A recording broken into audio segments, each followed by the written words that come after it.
Hello friends, welcome to my channel. Friends, ಇವತ್ತು rich ಪೀಪಲ್ನ secret technique ಹ್ಯಾಬಿಟ್ನ ಈ ವಿಡಿಯೋದಲ್ಲಿ ನಾವು ಕಲಿತಾ ಇದ್ದೀವಿ. ಫ್ರೆಂಡ್ಸ್, ಕೆಲವರು ತುಂಬ ಕಷ್ಟಪಡ್ತಾ ಇರ್ತಾರೆ 30 ವರ್ಷದೊಳಗೆ ಶ್ರೀಮಂತರಾಗಬೇಕು ಅಂತ. ಆದರೆ ಆಗೋದೇ ಇಲ್ಲ. ಯಾಕೆಂದರೆ ಅವರಿಗೆ ಶ್ರೀಮಂತರ ಹ್ಯಾಬಿಟ್ ಬಗ್ಗೆ ಅರಿವು ಇರೋದಿಲ್ಲ. ಕೆಲವರು ಅನ್ಕೋತಾರೆ ನಾವು ಏನೇ ಕಷ್ಟಪಟ್ಟರು ಶ್ರೀಮಂತರಾಗೋಕ್ಕಾಗಲ್ವಲ್ಲ, ಯಾಕೆ ಅಂತ.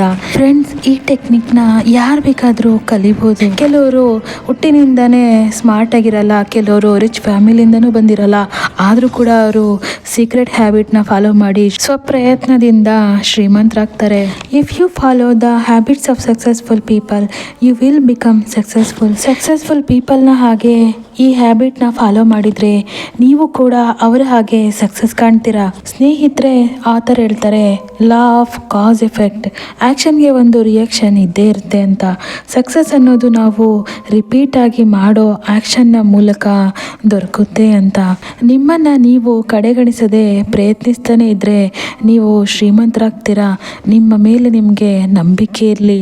ಎಲ್ಲರೂ ಕೂಡ ನಾರ್ಮಲ್ ವ್ಯಕ್ತಿಗಳೇ. ಸಕ್ಸಸ್ಫುಲ್ ಪೀಪಲ್ಗಳ ಹ್ಯಾಬಿಟ್ಗಳನ್ನು ಒಂದು ಒಳ್ಳೆ ರಿಸಲ್ಟ್ ಬರೋ ತನಕ ಫಾಲೋ ಮಾಡಿದ್ರಿಂದಲೇ ಅವರಿಗೆ ಸಕ್ಸಸ್ ಅನ್ನೋದು ಸಿಕ್ಕಿದೆ. Habit number 1, have big dream. ಸ್ನೇಹಿತರೆ, ಸುಮಾರು ಜನ ಅವ್ರ ಕಾಲೇಜ್ ಮುಗಿದ ನಂತರ ಒಂದು ಒಳ್ಳೆ ಜಾಬ್ ಸಿಕ್ಕಿದ್ರೆ ಸಾಕು ಅಂತ ಯೋಚನೆ ಮಾಡ್ತಾ ಇರ್ತಾರೆ. ಇದರಲ್ಲಿ ನಮಗೆ ತಿಳಿಯೋದು ಏನಂದರೆ, ಅವರು ಡ್ರೀಮ್ ಅನ್ನೋದು ಒಂದು ಒಳ್ಳೆ ಜಾಬ್ ಅಲ್ಲ, ಅದು ಸೇಫ್ ಆದ ಜಾಬ್. ಸೇಫ್ ಆಗಿರೋಂಥ ಜಾಬ್ ಸಿಕ್ಕಿದ್ರೆ ಸಾಕು ಅಂತ ಅನ್ಕೋತಾರೆ. ಇದು ಅವರ ಮ್ಯಾಕ್ಸಿಮಮ್ ಡ್ರೀಮ್. ಅವ್ರ ಕನಸು ಇದೇ ರೀತಿ ಇದ್ದರೆ ಅವರು ರಿಚ್ ಆಗೋಕ್ಕೆ ಹೇಗೆ ಸಾಧ್ಯ ಹೇಳಿ. ಅವರು ಯಾವಾಗಲೂ ಸೇಫ್ ಆದ ಜಾಬ್ನಲ್ಲೇ ಇರ್ತಾರೆ, ಯಾವಾಗಲೂ ಫೈನಾನ್ಷಿಯಲ್ ಆಗಿ ಕಷ್ಟಪಡ್ತಾನೆ ಇರ್ತಾರೆ. Many cannot do this. ಅವ್ರಿಗೆ ಚಿಕ್ಕ ವಯಸ್ಸಿಂದನೇ ದೊಡ್ಡದಾಗಿ ಯೋಚನೆ ಮಾಡಬೇಡ, ನಮ್ಮಿಂದ ಅದು ಆಗಲ್ಲ ಅಂತ. ಅದನ್ನು ಅಂದ್ಕೊಂಡ್ರು ನಾವು ತಗೊಳಕ್ಕಾಗಲ್ಲ, ಅದನ್ನು ಕನಸಲ್ಲೂ ಯೋಚನೆ ಮಾಡೋಕ್ಕೆ ಸಾಧ್ಯ ಇಲ್ಲ ಅಂತ ಯೋಚನೆನೂ ಮಾಡಬಾರ್ದು ಅಂತ ಈ ರೀತಿ ತುಂಬ ಜನ ಹೇಳ್ತಾ ಇರ್ತಾರೆ. ಇಂಥ ಯೋಚನೆನ ನಿಮ್ಮ ತಲೆಯಿಂದ ತೆಗೆದಾಕಿ, ನಿಮ್ಮಿಂದ ಆಗುತ್ತೆ ಅಂದ್ಕೊಂಡು ದೊಡ್ಡದಾಗಿ ಕನಸನ್ನು ಇಟ್ಕೊಂಡ್ರೇ ನಿಮ್ಮ ಲೈಫಲ್ಲಿ ಸಕ್ಸಸ್ಗೆ ಮೊದಲ ಹೆಜ್ಜೆ ಇಟ್ಟಂಗೆನೆ. Habit number 2, be workaholic. ಸ್ನೇಹಿತರೆ, ನೀವು ನಿಜವಾಗ್ಲೂ ಶ್ರೀಮಂತ ವ್ಯಕ್ತಿಯಾಗಿ ಬದಲಾಗಬೇಕು ಅಂದರೆ ನೀವು ನಿಮ್ಮ ಲೈಫಲ್ಲಿ 40+ ಫಾರ್ಮುಲಾವನ್ನು ಅಪ್ಲೈ ಮಾಡಬೇಕು. ನೀವು ಎಲ್ಲ ರೀತಿಯೇ ಕೆಲಸ ಮಾಡ್ತಿದ್ರೆ ಒಂದು ವಾರಕ್ಕೆ ಆ್ಯಾವ್ರೇಜ್ ಆಗಿ 40 ಗಂಟೆ ಕೆಲಸ ಮಾಡ್ತೀರಾ. ಇದು ನಾರ್ಮಲ್ ಆಗಿ ಲೈಫ್ ಲೀಡ್ ಮಾಡೋಕ್ಕೆ ಹೆಲ್ಪ್ ಆಗುತ್ತೆ ಅಷ್ಟೇ. ನೀವು 40 ಗಂಟೆ ಕೆಲಸ ಮಾಡ್ತೀರಾ ಅಲ್ವಾ, ಅದರಲ್ಲಿ ಹಾಕೋ ಎಫರ್ಟು ನಿಮ್ಮ ಲೈಫಲ್ಲಿ ಹೇಗೆ ಸಕ್ಸಸ್ಫುಲ್ ಆಗ್ತೀರಾ ಅಂತ ನಿರ್ಧಾರ ಮಾಡುತ್ತೆ. ಉದಾಹರಣೆಗೆ, ನಾರ್ಮಲ್ ಆಗಿ ಜಾಬ್ ಮಾಡೋರು ದಿನಕ್ಕೆ 8 ಗಂಟೆ ಕೆಲಸ ಮಾಡಿ ವಾರಕ್ಕೊಂದಿನ ರಜಾ ಮಾಡಬೇಕು ಅನ್ಕೋತಾರೆ. ಆದರೆ ಶ್ರೀಮಂತ ವ್ಯಕ್ತಿಗಳು ಹಾಗಲ್ಲ, ಒಂದು ವಾರಕ್ಕೆ 59 ಗಂಟೆ ಕೆಲಸ ಮಾಡ್ತಾರೆ.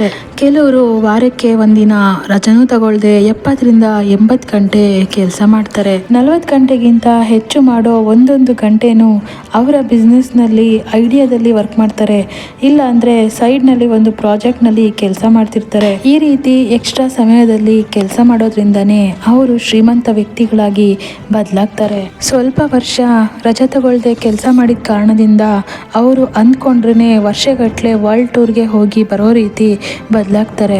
ಸ್ನೇಹಿತರೆ, ನೆನ್ಪಿಟ್ಕೊಳ್ಳಿ, ಎಲ್ಲ ರೀತಿ ಕೆಲಸ ಮಾಡ್ದೇನೆ ಎಕ್ಸ್ಟ್ರಾ ಕೆಲಸ ಮಾಡಿದ್ರೇ ಮಾತ್ರ ನಿಮ್ಮ ಲೈಫಲ್ಲಿ ವೇಗವಾಗಿ ಅಚೀವ್ ಮಾಡೋಕ್ಕೆ ಸಾಧ್ಯ. ಎಲ್ಲರ ರೀತಿ ಆ್ಯಾವ್ರೇಜ್ ಆಗಿ ಕೆಲಸ ಮಾಡಬೇಕು ಅಂದ್ಕೋಬೇಡಿ. ನೀವು ಎಕ್ಸ್ಟ್ರಾ ವರ್ಕ್ ಮಾಡೋದ್ರಿಂದಲೇ ನಿಮ್ಮನ್ನು ಎಲ್ರಿಗಿಂತ ಟಾಪ್ಗೆ ತಳ್ಳುತ್ತೆ. ಸ್ನೇಹಿತರೆ, ಸಕ್ಸಸ್ ಅನ್ನೋದು ಎಕ್ಸ್ಟ್ರಾ ವರ್ಕ್ನಲ್ಲಿ ಅಡಗಿ ಕೂತಿರುತ್ತೆ. ಎಲ್ಲರಿಗಿಂತ ನೀವು ಯೂನಿಕ್ ಆಗಿ ಇರೋದಕ್ಕೆ ಭಯಪಡಬೇಡಿ. Make you successful. Habit number 3, see yourself as a self employed. ಸ್ನೇಹಿತರೆ, ಶ್ರೀಮಂತ ವ್ಯಕ್ತಿಗಳು ಅವರ ಒಂದು ಜಾಬ್ನಲ್ಲಿ ಇದ್ದರೂ ಅವರನ್ನು ಒಂದು ಎಂಪ್ಲಾಯಾಗಿ ಕನ್ಸಿಡರ್ ಮಾಡಲ್ಲ, ಅವರನ್ನು ಒಂದು ಕಂಪನಿಯಾಗಿ ಕನ್ಸಿಡರ್ ಮಾಡ್ತಾರೆ. ಅವರ ಕೆರಿಯರನ್ನು ಒಂದು ಬಿಸ್ನೆಸ್ ಅಂತ ಅಂದ್ಕೊಂಡಿರ್ತಾರೆ. BMW, ಆಡಿ, ಆ್ಯಪಲ್ ಇವೆಲ್ಲ ಏನಕ್ಕೆ ಅಷ್ಟರ ಮಟ್ಟಿಗೆ ದೊಡ್ಡ ಕಂಪ್ನಿ ಆಗಿದೆ ಅಂತಂದರೆ ಅದಕ್ಕೆ ಅಷ್ಟರ ಮಟ್ಟಿಗೆ ವ್ಯಾಲ್ಯೂವನ್ನು ಕೊಡ್ತಾ ಇರ್ತಾರೆ. ಯಾವುದೋ ಕಂಪನಿ ಕೂಡ ರಾತ್ರೋರಾತ್ರಿ ದೊಡ್ಡ ಕಂಪನಿ ಆಗಲ್ಲ. ಅವರು ವರ್ಷಗಟ್ಟಲೆ ಕ್ವಾಲಿಟಿ ಸರ್ವಿಸನ್ನು ಕೊಡ್ತಾರೆ. ಕಸ್ಟಮರ್ ಜೊತೆಲಿ ಗುಡ್ ರಿಲೇಷನ್ಶಿಪ್ಪನ್ನು ಮೇಂಟೈನ್ ಮಾಡ್ತಾ ಇರ್ತಾರೆ. ಕಂಪ್ನಿಯನ್ನು ಅವರು ಮೇಂಟೈನ್ ಮಾಡೋದಕ್ಕೆ ಸರಿಯಾದ ನಿರ್ಧಾರವನ್ನು ತಗೊಂಡಿದ್ದಕ್ಕೆ ಇವತ್ತು ಟಾಪ್ನಲ್ಲಿದ್ದಾರೆ. ಅದೇ ರೀತಿ ನಿಮ್ಮನ್ನು ನೀವು ಕಂಪನಿಯ ರೀತಿ ಅಂದ್ಕೋಬೇಕು. ಉದಾಹರಣೆಗೆ ನಿಮ್ಮ ಹೆಸರು ರವಿ. ಈಗ ನೀವು ನಿಮ್ಮ ಹೆಸರನ್ನು ಮತ್ತು ಕಂಪ್ನಿಯನ್ನು ರವಿ ಕಾರ್ಪೊರೇಷನ್ ಅಂತ ಚೇಂಜ್ ಆಗುತ್ತೆ. ನಿಮ್ಮ ಕಂಪನಿ ಬೇರೆ ಕಂಪನಿಗೆ ಸರ್ವಿಸ್ ಕೊಡ್ತಾ ಇರುತ್ತೆ.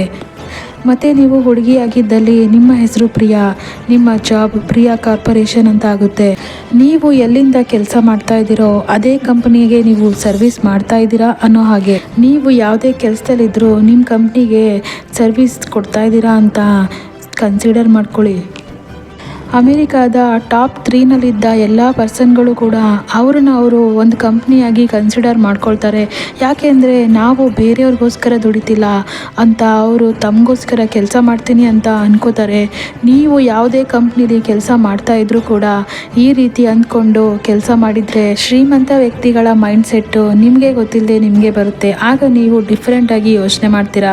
ಹೇಗೆ ನೀವು ಕಂಪ್ನಿಗೆ ಸರ್ವಿಸ್ನ ಹೆಚ್ಚು ಮಾಡೋದು, ಹೇಗೆ ನೀವು ಕಂಪ್ನಿಯ ವ್ಯಾಲ್ಯೂ ಇನ್ಕ್ರೀಸ್ ಮಾಡೋದು ಅನ್ನೋ ಥರ ಸುಮಾರು ರೀತಿಯಲ್ಲಿ ಯೋಚನೆ ಮಾಡ್ತೀರಾ. ಆದ್ದರಿಂದ ನಿಮ್ಮನ್ನು ನೀವು ಒಂದು ಕಂಪನಿ ಅಂತ ಅಂದ್ಕೊಳ್ಳುವ ರೀತಿ ಒಂದು ಮೈಂಡ್ಸೆಟ್ಟನ್ನು ಇಟ್ಕೊಳ್ಳಿ. Habit number 4, pay your self first. ನೀವು ಎಷ್ಟೇ ದುಡಿದ್ರೂ ಕೂಡ ಅದರಲ್ಲಿ 10% ನಿಮಗಾಗಿ ಪೇ ಮಾಡಬೇಕು. ಇದನ್ನು ನೀವು ಖಂಡಿತ ಫಾಲೋ ಮಾಡಲೇಬೇಕು. ನಿಮಗೆ ಪೇ ಮಾಡಿರೋ ಅಮೌಂಟನ್ನು ಸರಿಯಾಗಿ ಇನ್ವೆಸ್ಟ್ ಮಾಡಬೇಕು. ಇದರಿಂದ ರಿಚ್ ಆಗ್ಬೋದು, ಆದರೆ 90%ನಲ್ಲಿ ಜೀವನ ಮಾಡೋದು ಸ್ವಲ್ಪ ಕಷ್ಟ. ಅದಕ್ಕೆ ಡಿಸಿಪ್ಲಿನ್ ತುಂಬ ಮುಖ್ಯ ಆಗುತ್ತೆ. ನಿಮ್ಮಿಂದ 10% ಸೇವ್ ಮಾಡೋಕ್ಕಾಗಲಿಲ್ಲ ಅಂದರೆ ಅಟ್ಲೀಸ್ಟ್ ಸೇವಿಂಗ್ಸ್ನ 1%ನಿಂದ ಸ್ಟಾರ್ಟ್ ಮಾಡಿ. ಹಾಗೆ ಹೋಗ್ತಾ ಹೋಗ್ತಾ ಸೇವಿಂಗ್ಸ್ನ ಇಂಪ್ರೂವ್ ಮಾಡಿ. You will stay a consumer forever. ನೀವು ಯಾವಾಗಲೂ ಕನ್ಸ್ಯೂಮರ್ ಆಗೇ ಇರ್ತೀರಾ. ನಿಮಗೆ ಅಗತ್ಯ ಇದೆಯೋ ಇಲ್ವೋ ಖರೀದಿ ಮಾಡ್ತಾ ಇರ್ತಾರೆ. ಅದನ್ನು ಅವ್ರ ಯೋಚನೆನ ಮೊದಲು ಬಿಡಲಿಲ್ಲ ಅಂದರೆ ನೀವು ಯಾವತ್ತೂ ಶ್ರೀಮಂತ ವ್ಯಕ್ತಿಗಳಾಗಿ ಬದಲಾಗೋಕ್ಕೆ ಸಾಧ್ಯನೇ ಇಲ್ಲ. ಎಷ್ಟೇ ಸಂಪಾದಿಸಿದ್ರೂ ಖರ್ಚು ಆಗ್ತಾನೇ ಇರುತ್ತೆ. ಇನ್ಕಮ್ ಜಾಸ್ತಿ ಬಂದರೂ ಸೇವ್ ಮಾಡಿ ಇನ್ವೆಸ್ಟ್ ಮಾಡೋ ತನಕ ಶ್ರೀಮಂತರಾಗೋಕ್ಕೆ ಸಾಧ್ಯನೇ ಇಲ್ಲ. Habit number 5, life long learning. ಸ್ನೇಹಿತರೆ, ಸುಮಾರು ಜನ ಸ್ಕೂಲು ಕಾಲೇಜು ಮುಗಿದ ಮೇಲೆ ಅವ್ರ ಲೈಫ್ನ ಲರ್ನಿಂಗ್ ಮುಗ್ದೋಯ್ತು ಅಂತ ಅನ್ಕೋತಾರೆ. ನಂತರ ಅವರು ಕೆಲಸಕ್ಕೆ ಹೋಗಿ ದುಡ್ಡನ್ನು ಸಂಪಾದನೆ ಮಾಡಿದ್ರೆ ಸಾಕು ಅಂತ ಅನ್ಕೋತಾರೆ. ಆದರೆ ಇಲ್ಲಿ ಎಲ್ಲ ಶ್ರೀಮಂತರಿಗೆ ಲರ್ನಿಂಗ್ ಅನ್ನೋದು ಕಾಲೇಜ್ ಮುಗಿದ ನಂತರನೇ ಸ್ಟಾರ್ಟ್ ಆಗುತ್ತೆ ಅಂತ ಚೆನ್ನಾಗಿ ಗೊತ್ತಿರುತ್ತೆ. ಇದರಿಂದ ಅವರು ಯಾವಾಗಲೂ ಏನಾದರೂ ಕಲಿಬೇಕು ಅಂತ ಅನ್ಕೋತಾ ಇರ್ತಾರೆ. ಏಕೆಂದರೆ ಲೈಫ್ ಲಾಂಗ್ ಕಲಿಕೆಗೆ ಶ್ರೀಮಂತರಾಗುವ ರಿಕ್ವೈರ್ಮೆಂಟು ಇರುತ್ತೆ. ಸ್ನೇಹಿತರೆ, ಸ್ಪೀಡಾಗಿ ಬದಲಾಗೋ ಈ ಲೋಕದಲ್ಲಿ ಹೊಸ ಹೊಸ ವಿಷಯಗಳನ್ನು ನೀವು ಕಲಿತಲೇ ಇರಬೇಕು. ಇಲ್ಲ ಅಂದರೆ ನೀವು ಹಿಂದುಳಿತೀರಾ. ಯಾಕೆಂದರೆ ಮೊದಲೆಲ್ಲ ಯಾರ ಹತ್ರ ಸ್ವಂತ ಮನೆ ಇರುತ್ತೋ ಅವನೇ ಶ್ರೀಮಂತ ಅಂತ ಹೇಳ್ತಿದ್ರು. ನಂತರ ಇಂಡಸ್ಟ್ರಿಯಲ್ ರೆವಲ್ಯೂಷನ್ ಬರುತ್ತೆ. ಆಗ ಅವರು ಯಾರ ಹತ್ರ ಆಸ್ತಿ ಇರುತ್ತೋ, ಯಾರ ಹತ್ರ ಹೆಚ್ಚಾಗಿ ಫ್ಯಾಕ್ಟ್ರಿ ಇರುತ್ತೋ ಅವನೇ ಶ್ರೀಮಂತ ಅಂತ ಕರೀತಿದ್ರು. ಈಗ ಇನ್ಫಾರ್ಮೇಷನ್ ಏಜಲ್ಲಿ ಯಾರ ಹತ್ರ ಸುಮಾರು ಇನ್ಫಾರ್ಮೇಷನ್ ಇದೆಯೋ ಅದೇ ರೀತಿ ಜನರೇ ಸಕ್ಸಸ್ಫುಲ್ ಪೀಪಲ್ ಆಗಿ ಬದಲಾಗೋಕ್ಕೆ ಹೆಚ್ಚು ಚಾನ್ಸ್ ಇದೆ. ಸ್ನೇಹಿತರೆ, ಶ್ರೀಮಂತರು ಯಾವಾಗಲೂ ಏನಾದರೂ ಕಲಿತಾನೇ ಇರ್ತಾರೆ. ಬುಕ್ಸ್ ಓದೋದು, ಆಡಿಯೋ ಕೇಳೋದು, ಮೆಂಟರ್ಸ್ ಹತ್ರ ಹೊಸದಾಗಿ ಏನಾದರೂ ಕಲಿತಾನೇ ಇರೋದು. ಇದರಿಂದ ಅವ್ರ ನಾಲೆಡ್ಜು ಬೆಳೀತಾನೆ ಇರುತ್ತೆ. ನೀವು ಕೂಡ ಡೈಲಿ 30 ಮಿನಿಟ್ಸ್ ಯಾವುದಾದ್ರೂ ಹೊಸ ವಿಷಯವನ್ನು ಕಲಿಯೋಕ್ಕೆ ಖರ್ಚು ಮಾಡಿ. ಈ ರೀತಿ ಇನ್ಫಾರ್ಮೇಷನನ್ನು ಬರೀ ಬುಕ್ಸ್ ಓದಿ ತಿಳ್ಕೊಬಹುದು, ಅಥವಾ ಯಾರಾದರೂ ಸಕ್ಸಸ್ಫುಲ್ ಆಗಿರೋವಂಥ ವ್ಯಕ್ತಿಗಳ ಹತ್ರ ಹೋಗಿ ತಿಳ್ಕೊಬೋದು.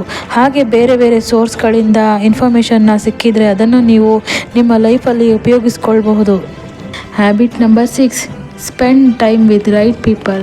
ಸ್ನೇಹಿತರೆ, ನಿಮ್ಮ ಲೈಫಲ್ಲಿ ಇರೋ 85% ಸಕ್ಸಸ್ ಬಂದು ನಿಮ್ಮ ಬಿಸ್ನೆಸ್ ಲೈಫ್ನಲ್ಲಿ ನಿಮ್ಮ ಟೈಮ್ನ ಯಾರ ಜೊತೆ ಸ್ಪೆಂಡ್ ಮಾಡ್ತಿರೋ ಅದ್ರ ಮೇಲೆ ಡಿಪೆಂಡ್ ಆಗುತ್ತೆ. ಇದರಿಂದ ನೀವು ಯಾರ ಜೊತೆ ಸಮಯ ಕಳಿತೀರೋ ಅವ್ರಿಗೂ ಸಹ ನಿಮ್ಮ ಹಾಗೆ ಲೈಫಲ್ಲಿ ದೊಡ್ಡ ಗೋಲ್ನ ಅಚೀವ್ ಮಾಡಬೇಕು ಅಂತ ಅಂದ್ಕೊಂಡಿದ್ರೆ ಸುಲಭವಾಗಿ ಸಕ್ಸಸ್ ಆಗ್ಬೋದು. ಇದರಿಂದ ಸುಮಾರು ಕಾಂಟ್ಯಾಕ್ಟನ್ನು ಡೆವಲಪ್ ಮಾಡಿ ನಿಮ್ಮ ನೆಟ್ವರ್ಕನ್ನು ಇಂಪ್ರೂವ್ ಮಾಡಿ. ಎಕ್ಸಾಂಪಲ್ಗೆ, ನೀವು ದೊಡ್ಡ ಕಂಪ್ನಿ ಜೊತೆ ಬಿಸ್ನೆಸ್ ಡೀಲನ್ನು ಮಾಡಬೇಕು ಅಂತ ಅಂದ್ಕೊಂಡಿರ್ತೀರ. ಆ ಕಂಪ್ನಿ ಮಾಲೀಕ ನಿಮಗೆ ಗೊತ್ತಿರೋ ಅಥವಾ ನಿಮ್ಮ ಫ್ರೆಂಡ್ ಆಗಿದ್ದರೆ ಆ ಬಿಸ್ನೆಸ್ ಡೀಲಿಂಗು ಇನ್ನೂ ಸುಲಭವಾಗಿ ಮುಗಿಸ್ಬೋದು. ಈ ರೀತಿ ಕಾಂಟ್ಯಾಕ್ಟ್ ನಿಮ್ಮ ಹತ್ರ ಇದ್ದರೆ ನೀವು ವೇಗವಾಗಿ ನಿಮ್ಮ ಗುರಿಯನ್ನು ಮುಟ್ಟಬಹುದು. ಸುಮಾರು ಜನರಿಗೆ ಅವ್ರ ಲೈಫ್ನ ಟರ್ನಿಂಗ್ ಪಾಯಿಂಟು ಒಂದು ವ್ಯಕ್ತಿಯನ್ನು ಮೀಟ್ ಮಾಡಿದ್ರಿಂದ ಸಿಗುತ್ತೆ. ಈಗ ನೀವು ಕೂಡ ಕಾಂಟ್ಯಾಕ್ಟನ್ನು ಡೆವಲಪ್ ಮಾಡಬೇಕು ಅಂದ್ಕೊಂಡ್ರೆ ಎಲ್ಲರ ಜೊತೆನೂ ಒಳ್ಳೆ ಫ್ರೆಂಡ್ಶಿಪ್ನ ಡೆವಲಪ್ ಮಾಡ್ಕೋಬೇಕು. ಆದರೆ ನೀವು ಅವರಿಂದ ಬರೀ ನಿಮ್ಮ ಉದ್ದೇಶನ ಈಡೇರಿಸ್ಕೊಳ್ಳೋ ಅಂಥ ಯೋಚನೆ ಮಾತ್ರ ಮಾಡೋಕ್ಕೆ ಹೋಗ್ಬೇಡಿ. ಅವರಿಗೂ ಸಹ ನಿಮ್ಮ ಕೈಲಾದ ಸಹಾಯ ಮಾಡಿ. ಇದರಿಂದ ನಿಮಗೆ ಅವಶ್ಯಕತೆ ಇರುವಾಗ ಅವರು ಕೂಡ ನಿಮಗೆ ಹೆಲ್ಪ್ ಮಾಡ್ತಾರೆ. ಫ್ರೆಂಡ್ಸ್, ಈ ವಿಡಿಯೋ ನಿಮಗೆಲ್ಲ ಇಷ್ಟ ಆಗಿದೆ ಅಂತ ನಾನು ಭಾವಿಸ್ತೀನಿ. ಮತ್ತಷ್ಟು ಉಪಯುಕ್ತ ಆಗುವಂತಹ ಮೋಟಿವೇಶ್ನಲ್ ವಿಡಿಯೋಗಳನ್ನು ನಿಮ್ಮ ಮುಂದೆ ತರ್ತಾ ಇರ್ತೀನಿ. ನೀವಿನ್ನೂ ನನ್ನ ಚಾನಲ್ಗೆ ಹೊಸಬ್ರಾಗಿದ್ದರೆ ದಯವಿಟ್ಟು ಸಬ್ಸ್ಕ್ರೈಬ್ ಮಾಡ್ಕೊಳ್ಳಿ. ಪಕ್ಕದಲ್ಲಿರೋ ಬೆಲ್ಲೈಕನನ್ನು ಒತ್ತಿ. ಎಲ್ಲರಿಗೂ ಒಳ್ಳೆಯದಾಗಲಿ. Thanks for watching friends. Bye.